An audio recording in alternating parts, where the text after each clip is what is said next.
विष्णु पुराण भारतीय धार्मिक ग्रंथों में एक अद्वितीय स्थान रखता है। यह पुराण अपने संक्षिप्त आकार के बावजूद गहरी सामग्री और ज्ञान का भंडार समेटे हुए है। इसकी भाषा संस्कृत की उच्च स्तरीय, साहित्यिक और काव्यमय है, जो इसे अन्य पुराणों से विशिष्ट बनाती है।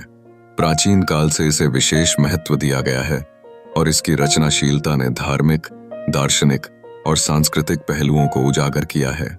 इस पुराण में कुल 7,000 श्लोक उपस्थित हैं, जबकि कुछ ग्रंथों में यह संख्या 30,000 तक भी जाती है। यह 6 प्रमुख भागों में विभाजित है, जिनमें सृष्टि की उत्पत्ति से लेकर मोक्ष तक के विषयांतरित की गई हैं।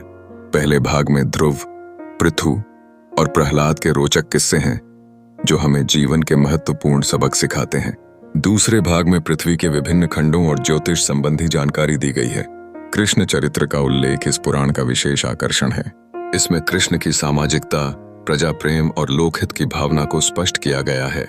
यह पुराण धारणा देता है कि कैसे श्री कृष्ण ने अन्याय का प्रतिकार किया और धर्म के मार्ग पर चलने का प्रेरणा दी।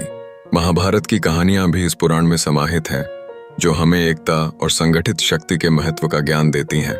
पराशर ऋषि द्वारा रचित विष्णु पुराण न केवल धार्मिक उत्कृष्टता की प्रेरणा देती है, बल्कि समाज में शिक्षा का भी मार्ग प्रशस्त करती है। इसमें जीवन का सचेतन बोध होता है, जो हमें केंद्रित रहकर काम करने की प्रेरणा देता है। यह हमें दिखाता है कि सांसारिक सुख नाशवान है, जबकि आत्मिक प्रगति ही सच्चा सुख देती है। इस पुराण में भक्ति और वेदांत के उत्कृष्ट सिद्धांतों की चर्चा की गई है, जो आत्मा के अद्वितीय स्वरूप को बहुत सुंदरता से प्रकट करते हैं। इस प्रकार विष्णु पुराण न केवल धार्मिक ज्ञान का संग्रह है, बल्कि यह जीवन की संपूर्णता को समझाने का एक माध्यम भी है। इसे पढ़कर हम अपनी आत्मा की गहराइयों में जाकर वास्तविक ज्ञान की प्राप्ति कर सकते हैं।